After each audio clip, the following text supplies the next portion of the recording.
জামায়াত নেতৃত্বাধীন ১১ দলীয় জোটে এনসিপির জন্য ৩০টি আসন ছাড় দেয়া হচ্ছে বলে জানিয়েছেন এনসিপির মুখপাত্র ও নির্বাচন পরিচালনা কমিটির চেয়ারম্যান আসিফ মাহমুদ সজীব ভুঁইয়া।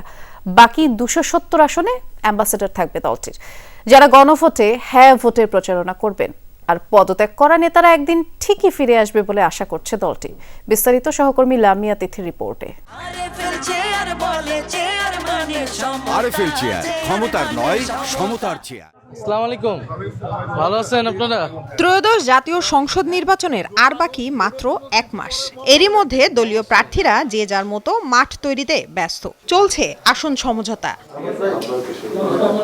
জাতীয় নাগরিক পার্টি এনসিপি শুরুতে ১২৫ আসনে প্রার্থী ঘোষণা করেন। এর আগে এবি পার্টি আর রাষ্ট্র সংস্কার আন্দোলনের সাথে জোট করে দলটি। এর কদিন পরই সিদ্ধান্ত পাল্টে যোগ দেয় জামায়াতে ইসলামীর জোটে।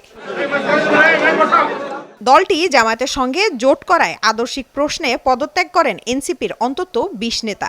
১২৫ আসনে প্রার্থী ঘোষণা করলেও শেষমেশ মনোনয়ন সংগ্রহ করেন ৪৪ জন। স্থগিত হয় ২ জনের, তারা আপিলও করছেন।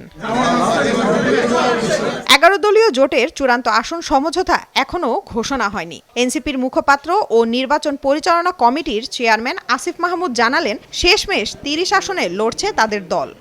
আমরা যে ১১ দলীয় জোট হচ্ছে সেখানে সেই জোটের পক্ষ থেকে ৩০টি আসনে এনসিপি প্রতিদ্বন্দ্বিতা করবে এবং ২৭০টি আসনে আমাদের যে সাংগঠনিক ভাবে যারা আছেন এনসিপির সবাই জোটের পক্ষ থেকে যে প্রার্থী থাকবে, জোটের অন্যান্য দলের পক্ষ থেকে সেই প্রার্থীর পক্ষেই প্রচারণা করবেন, ১১ দলীয় জোটের জন্য ভোট চাইবেন। মনোনয়ন বৈধ হওয়া বাকিরা প্রার্থিতা প্রত্যাহার করতে পারেন। দেশের স্বার্থে নেতাকর্মীরা এতে অসন্তুষ্ট হবেন না বলেও মনে করছে দলটি। ৩০টা আসন ছাড়া বাকি সবাইকেই আসলে নিবৃত করতে হয়েছে এবং আমাদের সকল প্রার্থী দলের স্বার্থে এবং বৃহত্তর জাতীয় স্বার্থে, যেটার জন্য আমরা জোট করেছি, তারা সেটা মেনে নিয়েছেন।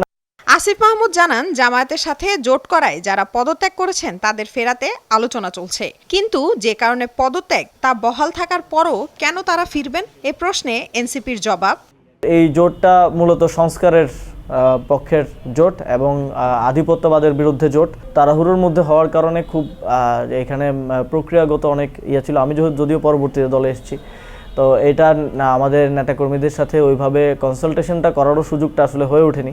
আমরা তাদের সাথে কথা বলছি, তারা আমাদের এনসিপির অ্যাসেট বলে আমরা মনে করি।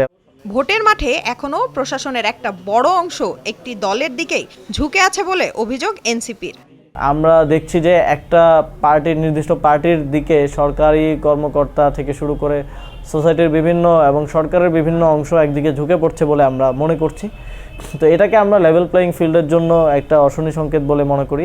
জুলাই সনদে স্বাক্ষর না করলেও প্রার্থী না থাকা বাকি ২৭০ আসনে গণভোটে হ্যাঁ ভোটের প্রচারণায় অ্যাম্বাসেডর পাঠাচ্ছে এনসিপি। ২৭০ আসনেও চিন্তা করেছি যে আমরা গণভোটের প্রার্থী দিব। এটা আমাদের। লামিয়া তিথি, যমুনা নিউজ, ঢাকা।